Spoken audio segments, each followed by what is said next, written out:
Saudara, hari ini firman Tuhan masih dalam Kisah Rasul, yaitu mengenai pelayanan Paulus juga. Bagaimana Paulus terus menguatkan, terus menasihatkan, terus menggembalakan sidang-sidang yang telah dibangunnya. Biar hidup Paulus menjadi teladan kepada kita. Walaupun kita tidak mungkinlah seperti Paulus, tapi banyak sekali teladan-teladan yang baik dalam hidup Paulus yang bisa kita ambil. Sebab kita melihat Paulus telah menyelesaikan pelayanannya dengan berkemenangan, dengan berhasil. Paulus sendiri berkata ia telah mencapai garis akhir. Ia telah memenangkan pertandingan. Ia dan mahkota kebenaran telah tersedia kepadaku. Paulus berkata, tetapi bukan hanya kepadaku, bagi semua orang juga yang sangat rindu akan kedatangan Tuhan Yesus. Rupanya kita masih punya kesempatan juga beroleh mahkota, sama sebagaimana mahkota Paulus, yaitu mahkota kebenaran. Jikalau kita ini sangat rindu, jikalau kita ini berjaga-jaga dalam menantikan kedatangan Tuhan yang kedua kali, yang memang sudah diambang pintu. Menantikan kedatangan Tuhan kedua kali tentunya bukan berpangku tangan. Sebaliknya, daripada berpangku tangan, kita bekerja keras. Bekerja keras. Kita menyangka, kita kerja terus sampai Tuhan Yesus datang. Kita melayani terus sampai Yesus datang. Kita tiru hidup Paulus. Kalau kita membaca hidup Paulus ini, kita melihat bahwasanya hidup Paulus sesudah dia dipanggil Tuhan merupakan satu pertandingan. Pertandingan yang terus menerus. Pergumulan yang terus menerus. Paulus berkata, aku telah mengakhiri pertandingan, aku telah mengakhiri perlombaan. Dan tentunya Paulus membuangkan semua beban-beban berat. Tentunya Paulus membuangkan semua pikulan-pikulan berat. Tentunya Paulus membuangkan dosa-dosa yang bisa menjerat dia, sehingga dia bisa berlari dengan cepat dalam perlombaan yang diwajibkan bagi Paulus, juga diwajibkan bagi kita semua. Amin. Ya, firman Tuhan berkata, jikalau kita mau mengikut Yesus, kita harus menyangkal diri kita dan mengangkat salib setiap hari, setiap hari, setiap hari, setiap hari.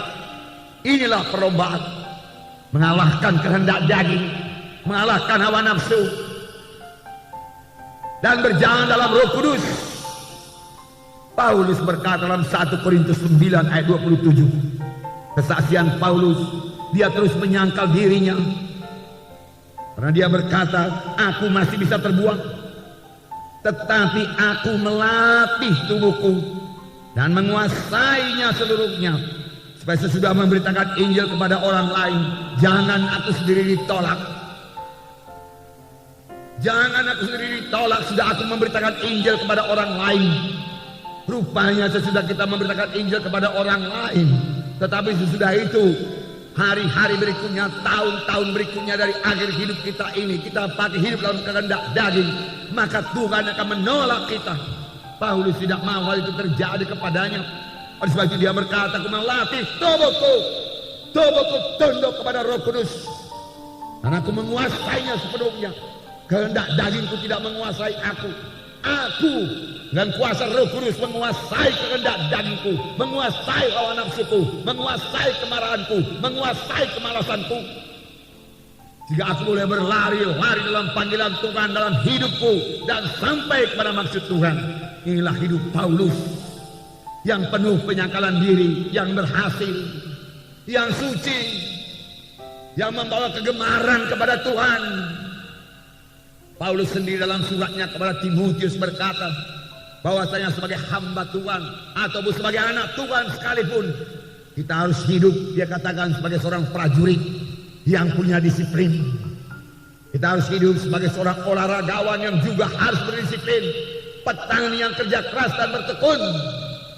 Itulah dia hidup Paulus yang perlu kita teladani.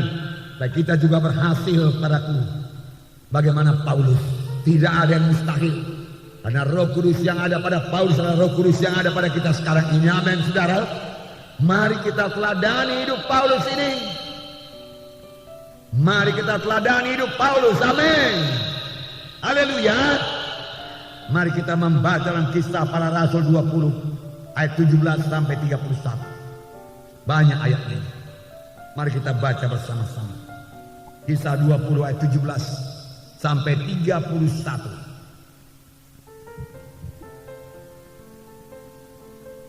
Mari kita membaca bersama-sama Kisah Para Rasul 20 ayat 17 sampai 31. Bersama-sama. Karena itu ia menyuruh seorang dari Miletus ke Efesus dengan pesan supaya para penetua jemaat datang ke Miletus. Sesudah mereka datang, berkatalah ia kepada mereka, kamu tahu bagaimana aku hidup di antara kamu sejak hari pertama aku tiba di Asia ini. Dengan segala rendah hati aku melayani Tuhan. Dalam pelayanan itu aku banyak mencucurkan air mata dan banyak mengalami pencobaan dari pihak orang Yahudi yang mau membunuh aku. Sungguh pun demikian aku tidak pernah melalaikan apa yang berguna bagi kamu. Semua aku beritakan dan kuajarkan kepada kamu, baik di muka umum maupun dalam perkumpulan-perkumpulan di rumah kamu. Aku senantiasa bersaksi kepada orang-orang Yahudi dan orang-orang Yunani supaya mereka bertobat kepada Allah dan percaya kepada Tuhan kita Yesus Kristus. Tetapi sekarang sebagai tawanan roh aku pergi ke Yerusalem dan aku tidak tahu apa yang akan terjadi atas diriku di situ, selain daripada yang dinyatakan Roh Kudus dari kota ke kota kepadaku, bahwa penjara dan sengsara menunggu aku. Tetapi aku tidak menghiraukan nyawaku sedikit pun, asal saja aku dapat mencapai garis akhir dan menyelesaikan pelayanan yang ditugaskan Tuhan Yesus kepadaku untuk memberi kesaksian tentang Injil kasih karunia Allah. Dan sekarang aku tahu bahwa kamu tidak akan melihat mukaku lagi. Kamu sekalian yang telah kukunjungi untuk memberitakan kerajaan Allah. Sebab itu pada hari ini aku bersaksi kepadamu bahwa aku bersih, tidak bersalah terhadap siapapun yang akan binasa. Sebab aku tidak lalai memberitakan seluruh maksud Allah kepadamu. Karena itu jagalah dirimu dan jagalah seluruh kawanan. Karena kamulah yang ditetapkan Roh Kudus menjadi penilik untuk mengembalakan jemaat Allah yang diperolehnya dengan darah anaknya sendiri. Aku tahu bahwa sesudah aku pergi, serigala-serigala yang ganas akan masuk ke tengah-tengah kamu dan tidak akan menyayangkan kawanan itu. Bahkan dari antara kamu sendiri akan muncul beberapa orang yang dengan ajaran palsu mereka berusaha menarik murid-murid dari jalan yang benar supaya mengikut mereka. Sebab itu berjaga-jagalah dan ingatlah bahwa aku 3 tahun lamanya siang malam dengan tiada berhenti-hentinya menasihati kamu masing-masing dengan mencucurkan air mata. Inilah hidup Paulus, inilah hidup pelayanan Paulus. Pertama sekali dia katakan, dengan segala rendah hati aku melayani Tuhan. Dalam pelayanan itu aku banyak mencucurkan air mata, banyak mengalami pencobaan dari orang Yahudi yang mau membunuh aku. Paulus banyak mencucurkan air mata. Dan juga dikatakan Paulus melayani dengan segala kerendahan hati. Paulus rendah hati. Luar biasa wahyu yang telah diterima oleh Paulus. Pada jalan ke Damsyik dia bertemu dengan Yesus, mendengar suara Yesus. Kita sudah melihat dalam Kisah Rasul yang lalu. Saya yakin itu terjadi pada waktu Paulus dilempari dengan batu. Paulus diangkat ke sorga dan mendengar pembicaraan yang tidak layak didengarkan oleh manusia. Paulus menerima ilham yang luar biasa daripada Tuhan. Paulus mengenal Tuhan Yesus. Paulus mengenal kehendak Tuhan dalam hidupnya. Paulus melayani dalam satu pelayanan yang sangat berkuasa, penuh dengan tanda ajaib mujizat. Bahkan dikatakan kain-kain atau sabut tangan yang pernah dipakai oleh Paulus lalu dibawa kepada orang sakit, diletakkan atas orang sakit, lalu orang itu sembuh. Meskipun demikian besarnya wahyu urapan yang dimiliki oleh Paulus, Paulus tetap rendah hati, bakal lembut hati. Dengan segala kerendahan hati aku melayani kamu, dengan banyak mencucurkan air mata aku melayani kamu. Sungguh-sungguh Paulus meniru Tuhan Yesus. Tuhan Yesus sendiri berkata, belajarlah kepadaku karena aku rendah hati.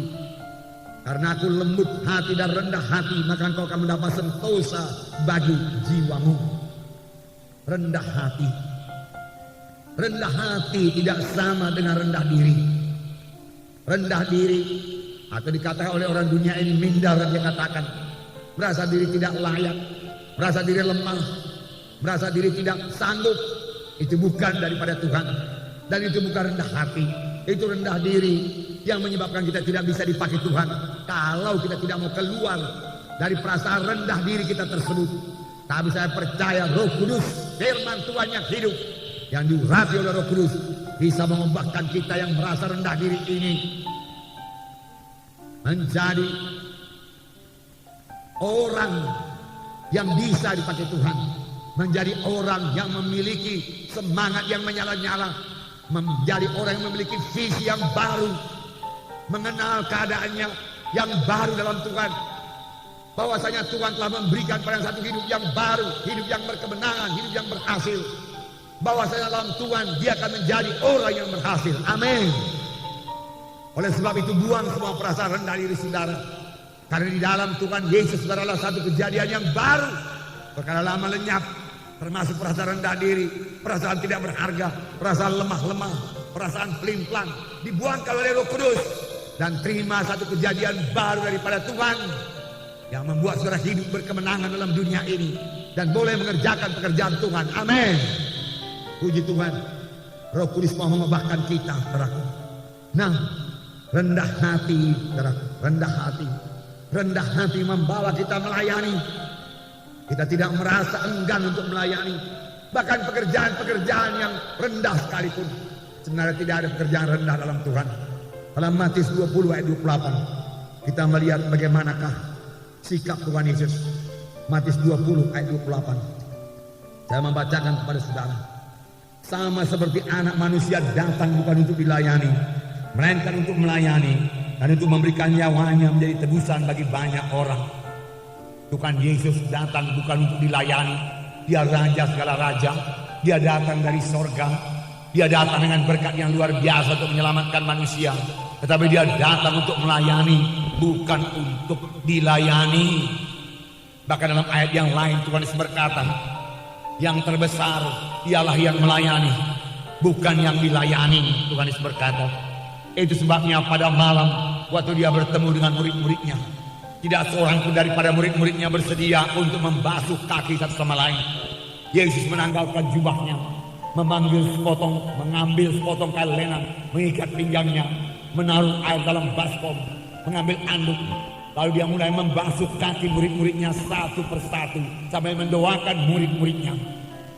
Tuhan Yesus betul-betul merendahkan dirinya. Tuhan Yesus betul-betul rela melayani murid-muridnya. Tuhan Yesus betul-betul mendoakan murid-muridnya. Inilah dia pelayanan Yesus, saudaraku. Dan Paulus mengetahui hal ini. Dan Paulus juga mengambil sikap yang sama. Dengan rendah hati aku melayani kamu, Paulus berkata. Tidak heran pelayanan Paulus sangat diberkati Tuhan, saudaraku, sangat diberkati Tuhan.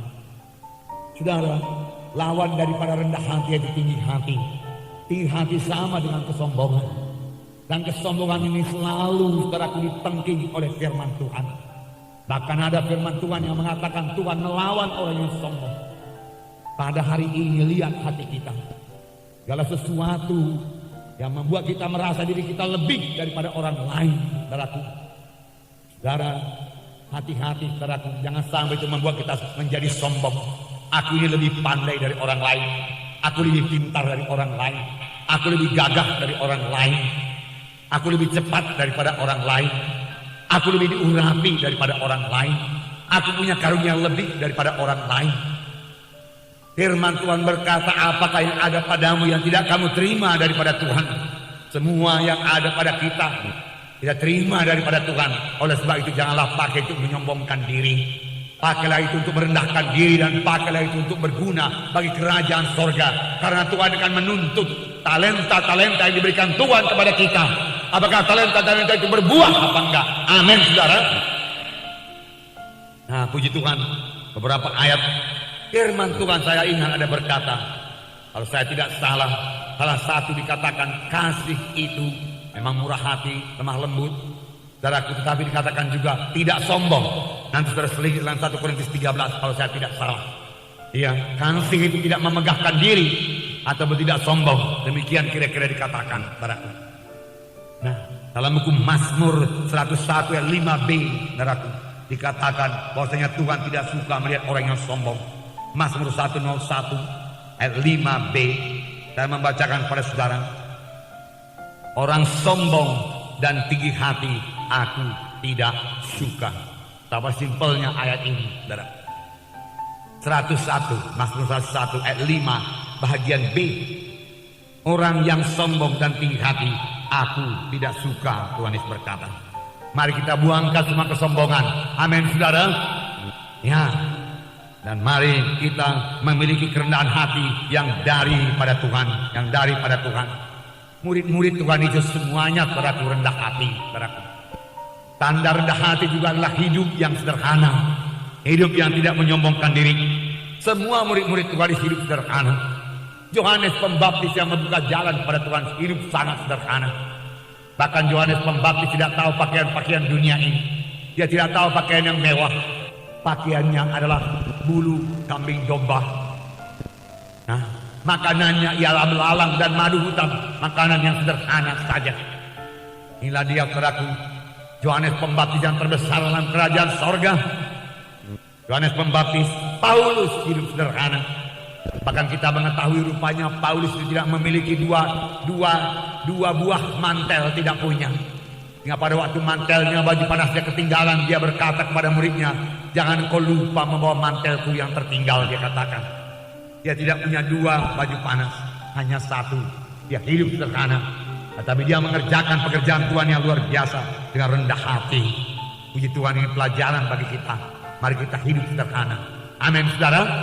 Dan kalau Tuhan memberkati kita lebih, biarlah kita pakai itu kerajaan sorga dan menolong orang lain yang berkekurangan. Amin, saudara. Sebab ini sudah akhir zaman. Tuhan Yesus akan datang waktu-waktu tinggal sedikit. Biarlah kita semua hidup dalam kehendak Tuhan. Yang kedua, saudaraku, Paulus melayani dengan banyak mencucurkan air mata. Itu tertulis dalam ayat 19.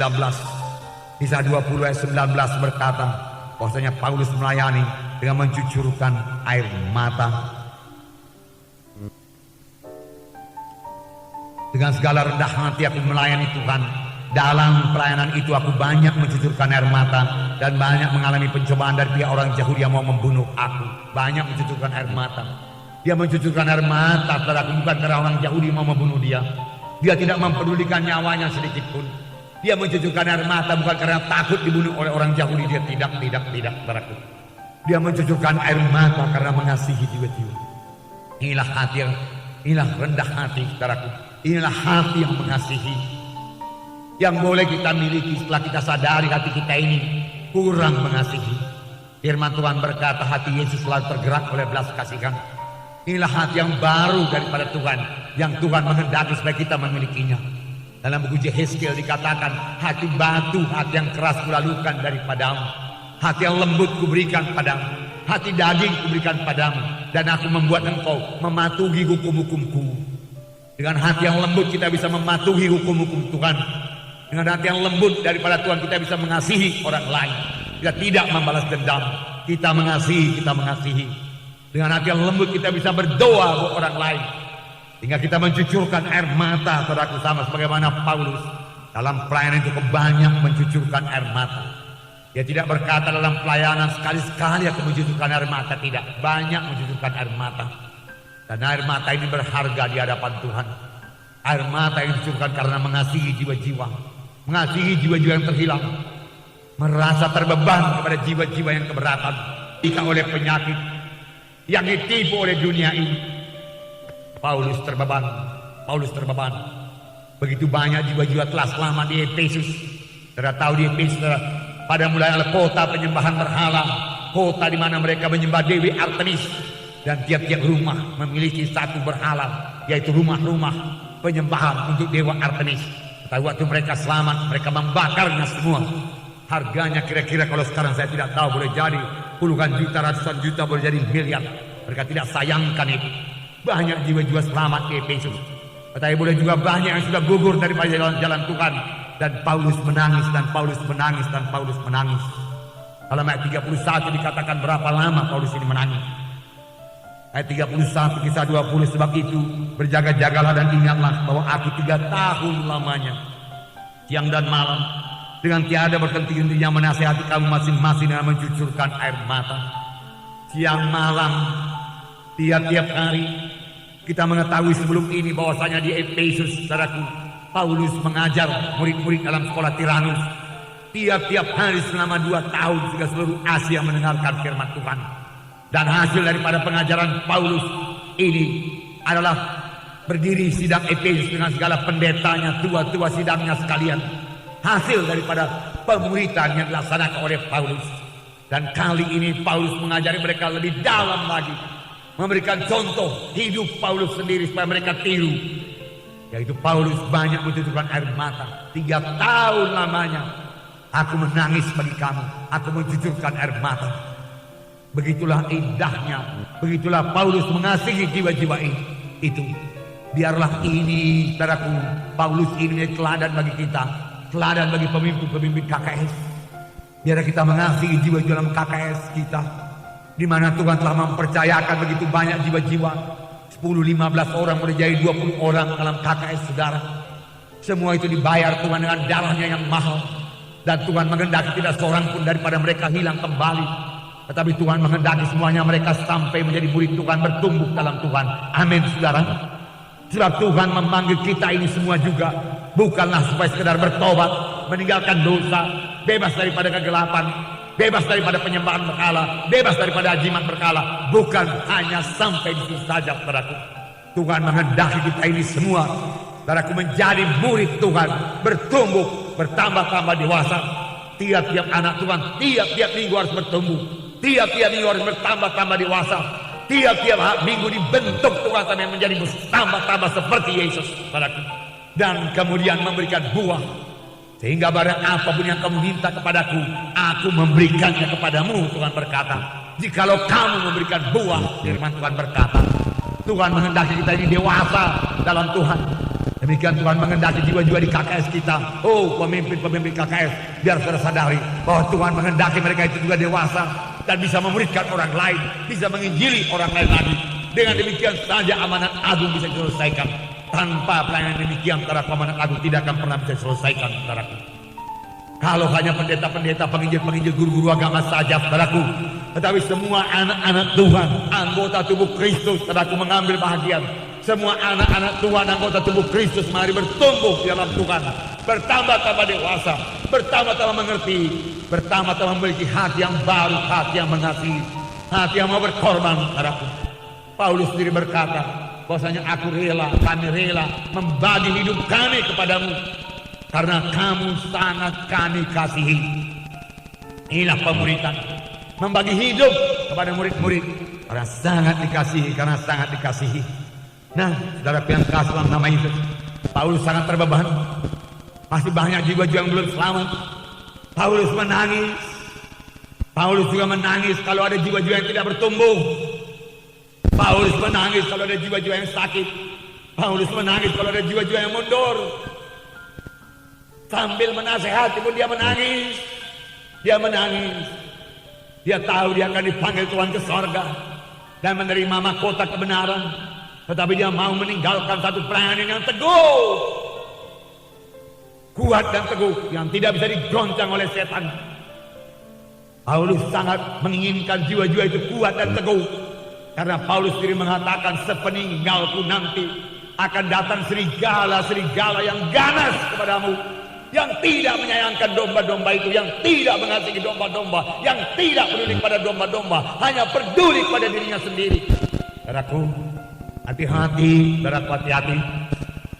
Ya, banyak pengerja-pengerja demikian, ada pengerja-pengerja demikian, dan tidak mengasihi jiwa-jiwa, tidak mempedulikan jiwa-jiwa, hanya membesarkan diri sendiri saja, saudaraku. Dan Paulus berkata, itulah dia serigala-serigala yang ganas, kuat. Serigala itu menggambarkan kekuatan, ganas, kejam, pembunuh. Saudaraku, itulah dia serigala, saudaraku. Oleh sebab itu domba-domba itu harus dilindungi, saudaraku, dilindungi. Saudara, air mata, saudaraku, bukan tanda kelemahan. Saya berkata kepada saudara, dahulu pada zaman kepada kami anak laki-laki dikatakan jangan menangis. Laki-laki kok menangis? Dia katakan, saudaraku, nggak ada tertulis dalam Alkitab itu, saudara. Ada tertulis. Tetapi kita tentara-tentara surgawi memiliki hati yang lembut yang bisa menangis di hadapan Tuhan. Daud, pahlawan Tuhan yang gagah perkasa, yang mengalahkan Goliat, di mana seluruh bangsa Israel gemetar melihat Goliat. Tapi di situ, saudaraku, Daud bangkit dengan berani. Aku akan mengalahkan Goliat. Dia maju berperang. Bahkan ketika Saul memberikan baju perangnya kepadanya, dia tolak. Dia tolak baju besi, dia tolak pedang, tombak Saul. Dia maju berperang dengan iman. Dia maju berperang bersama-sama dengan Yesus. Dan dia maju berperang melawan Goliat, dan dia merobohkan Goliat hanya dengan alih-alih, dengan kuasa Tuhan. Tapi Daud ini adalah seorang yang berkenan di hati Tuhan, adalah juga seorang yang suka menangis, selalu menangis. Banyak sekali ayatnya, tapi saya tidak sempat membacakan semuanya kepada saudara. Di dalam Mazmur 6 ayat 7 saya bacakan kepada saudara. Mazmur 6 ayat 7. Lesu aku karena mengeluh, setiap malam aku menggenangi tempat tidurku, dengan air mataku aku membanjiri ranjangku, karena dia rindu kepada Tuhan. Di manakah engkau? Orang kafir mengejek engkau. Di manakah Tuhanmu? Di manakah Tuhan? Dia rindu kepada Tuhan. Dia berdoa setiap malam sambil bercucuran air mata. Inilah dia orang yang gagah perkasa, orang yang mengalahkan Goliat, orang yang berani maju di mana orang lain tidak berani maju. Tetapi saudaraku, di hadapan Tuhan dia menangis. 39:13 ini dikatakan, dengarkanlah doaku ya Tuhan, dan berilah telinga kepada teriakku minta tolong. Janganlah berdiam diri melihat air mataku, sebab aku menumpang padamu. Aku pendatang seperti semua nenek moyangku. Janganlah berdiam diri Tuhan melihat air mataku. Kalau doaku engkau tidak dengar Tuhan, lihatlah air mataku. Dengarlah doaku karena air mataku. Saudaraku, seberapa berhargakah air mata di hadapan Tuhan? Saudaraku, saya membacakan kepada saudara. Tuhan sendiri berkata, telah ku dengar doamu dan telah kulihat air matamu. Telah ku dengar doamu dan telah kulihat air matamu. Rupanya Tuhan melihat air mata kita. Saudara, bertahun-tahun lamanya saudaraku, saya dahulu memang berpikir kalau berdoa itu harus menangis. Kalau belum menangis belum sah berdoa. Dari permulaan saya selalu berdoa 1 jam. Harus saya mulai melayani, saya berdoa lagi 1 jam. Dan dalam berdoa itu saudaraku, saya harus menangis. Dan memang saya selalu menangis. Dan memang saya selalu rindu kepada Tuhan, saudaraku. Itu anugerah Tuhan, saudaraku. Pujilah Tuhan. Dan itu meneguhkan saya tetap dalam pelayanan, saudaraku. Tidak pernah terpikir dalam hati saya untuk mundur daripada pelayanan, saudaraku. Walaupun Coyonggi, saudaraku, yang saya berhasil berkata berkali-kali mengambil keputusan mau meninggalkan Tuhan, anugerah Tuhan kepada saya, saudaraku. Saudara, saya tidak pernah terpikir untuk meninggalkan Tuhan, saudaraku. Boleh jadi juga karena saya tidak cakap dalam perkara dunia ini, saudaraku. Saya tidak ahli dalam perkara dunia ini, tidak punya keahlian apapun dalam perkara dunia. Dan saya bersyukur untuk hal tersebut, saudaraku. Sekaligus membentengi saya, saudaraku, untuk tetap melayani Tuhan. Satu pekerjaan yang paling indah. Dan yang paling indah lagi, saudaraku, Roh Kudus tidak pernah meninggalkan. Saya tahu apa artinya Tuhan yang berkata, aku tidak pernah membiarkan engkau, aku tidak pernah meninggalkan engkau. Amin, saudara. Tuhan senantiasa menyertai hamba-hambanya yang setia kepadanya. 2 Raja-Raja 20 ayat 1 mulai saya membacakan kepada saudara. 2 Raja-Raja 20 ayat 1 mulai. Ini mengenai Hizkia yang sakit dan harus mati. Tuhan berkata dia harus mati, tetapi Tuhan mengubah maksudnya. Tahukah saudara bahwasanya maksud Tuhan bisa berubah? Tahukah saudara bahwasanya maksud Tuhan bisa berubah, saudaraku? Bisa. Cuma kalau kebesaran Tuhan tidak berubah, kesucian Tuhan tidak berubah, saudaraku, kebenaran Tuhan tidak berubah, itu kekal selama-lamanya, saudaraku. Keagungan Tuhan tidak berubah, kuasa Tuhan tidak berubah, saudaraku. Tapi kalau maksud Tuhan bisa diubah, Sekali Tuhan berkata kepada Musa, Musa, minggir kau Musa. Aku mau memusnahkan semua bangsa Israel yang menyembah berhala ini. Dan aku akan membangkitkan satu bangsa baru daripada keturunanmu. Musa berkata, kalau engkau mau musnahkan, jangan musnahkan mereka, musnahkan aku. Hapuskan namaku dari buku kehidupanmu. Dan ingat kiranya perjanjianmu kepada Abraham, Isa dan Yakub. Bahwasanya bangsa ini adalah bangsamu Tuhan. Dan kalau engkau musnahkan mereka, apa kata bangsa-bangsa kafir nanti? Mendengar pembelaan Musa, firman Tuhan berkata Tuhan menyesal dan mengubah maksudnya. Amin saudara. Saya membacakan 2 Raja-Raja 20. Pada hari-hari itu Hizkia jatuh sakit dan hampir mati.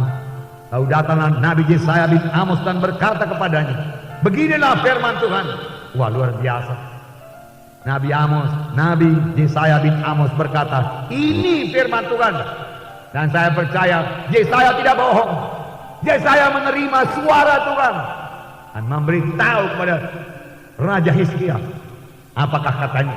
Beginilah firman Tuhan.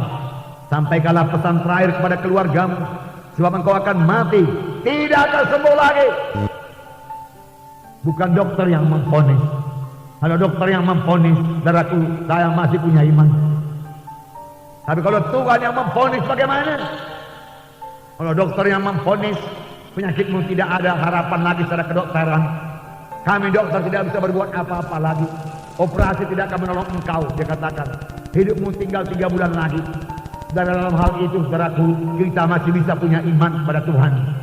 Tetapi kalau Tuhan berkata, ayo, berikan warisan-warisanmu, aturkan warisanmu semua, sampaikan pesan terakhir kepada keluargamu, karena engkau akan mati, tidak akan sembuh lagi. Firman Tuhan berkata demikian. Tapi apakah jawaban daripada Hizkia? Ayat 2. Lalu Hizkia memalingkan mukanya ke arah dinding dan dia berdoa kepada Tuhan. Ah Tuhan, ingatlah kiranya bahwa aku telah hidup di hadapan-Mu dengan setia dan dengan tulus hati, dan bahwa aku telah melakukan apa yang baik di mata-Mu. Kemudian menangislah Hizkia dengan sangat. Kemudian menangislah Hizkia dengan sangat, bukan menangis biasa. Menangislah Hizkia dengan sangat. Ah, Tuhan, dia katakan, ingatlah kiranya bahwa aku telah hidup di hadapan-Mu dengan tulus hati. Aku membela kebenaran-Mu, aku membakar perkara-perkara dari bangsa Israel.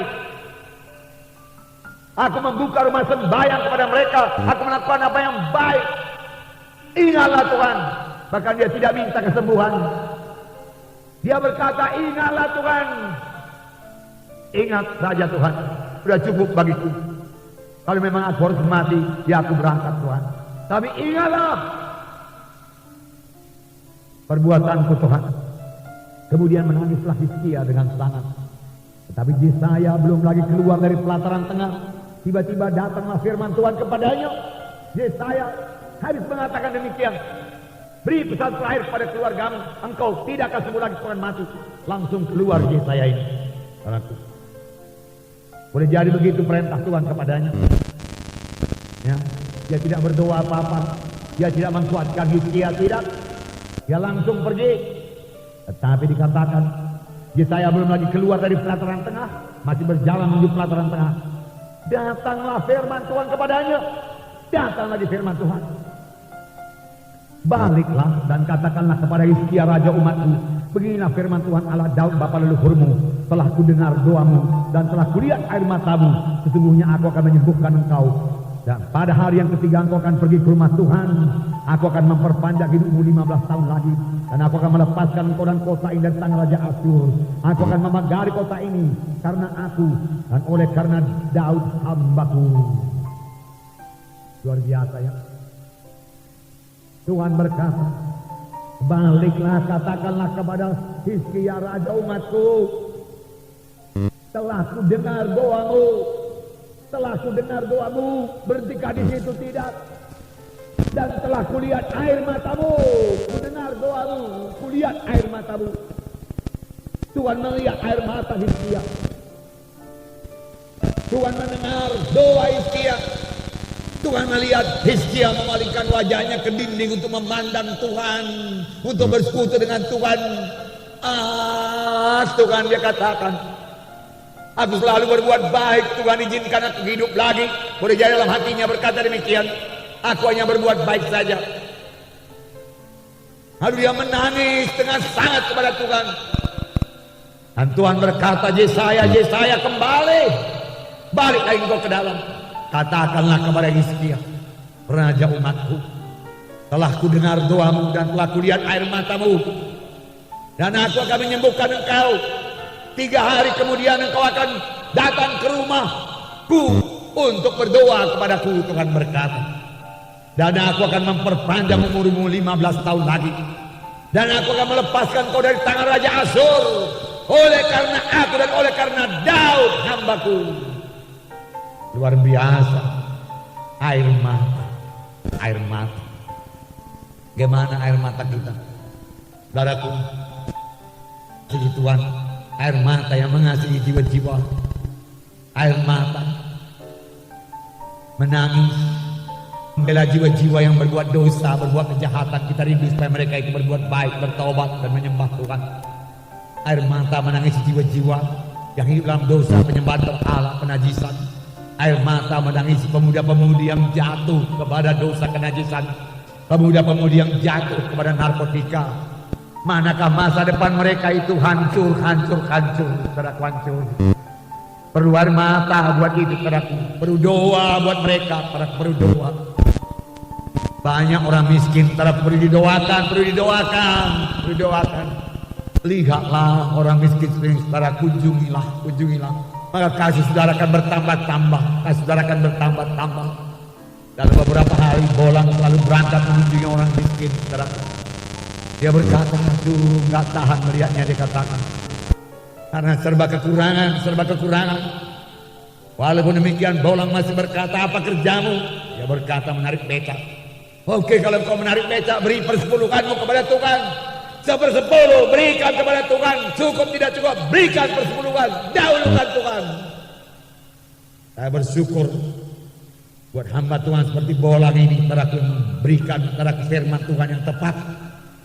Boleh jadi menurut pendapat manusia, saudaraku, sudahlah, kau usah dulu memberikan persepuluhan. Sampai kau cukup berikan persepuluhan. Tapi jalan Tuhan tidak demikian. Firman Tuhan tetap ya dan amin. Dia beritakan, memang Bolang memberikan sedikit bantuan, tapi bukan hanya bantuan dana, dia juga memberikan bantuan jalan keluar. Itu yang penting. Bagaimana dia bisa keluar dengan kemiskinannya. Dan terbeban, tambah kita melihat mereka tambah terbeban, tambah menangis, tambah mencucurkan air mata, saudaraku. Dan banyak sekarang jiwa-jiwa dalam keberatan. Siapa yang mau menangis, siapa yang mau membela? Kalau saudara sudah bisa menangis, saudara sudah bisa membela. Kalau saudara sudah terbeban, saudara sudah bisa membela. Saya ulangi, kalau saudara sudah bisa menangis, saudara sudah bisa membela. Saya ulangi, kalau saudara sudah terbeban pada jiwa-jiwa, saudara bisa berdoa dalam satu doa syafaat kepada Tuhan. Itulah artinya doa syafaat. Hati ini terbeban lebih dahulu. Hati ini menangis lebih dahulu, baru bisa berdoa syafaat, membela orang lain. Hati yang keras tidak bisa berdoa syafaat. Hati yang egoistis tidak bisa berdoa syafaat. Tetapi hati yang sudah menangisi orang lain, saudaraku, yang terbeban, yang menginginkan kebaikan, yang menginginkan keselamatan, yang menginginkan kehidupan, bukan kematian, yang menginginkan dia bebas daripada kutuk dosa, mengenal Yesus, sehingga dia menangis, mencucurkan air mata padaku. Doanya akan didengarkan Tuhan, dan Tuhan akan membuka jalan. Karena cinta kota Medan. Saya bertanya kepada saudara, adakah saudara mengasihi kota Medan ini? Adakah saudara mengasihi kota Medan ini? Saudaraku, doakan saudaraku. Tuhan sudah sangat berrahmat memberikan kota Medan dalam keadaan aman. Saya percaya boleh jadi kota Medan kota yang paling aman sekarang di seluruh Indonesia ini. Biarlah bertambah-tambah banyak lagi anak-anak Tuhan yang tahu berdoa syafaat kepada Tuhan untuk kebaikan kota Medan ini. Haleluya. Makasih Tuhan, makasih. Biar lebih banyak orang berdoa syafaat padamu Tuhan untuk kota Medan.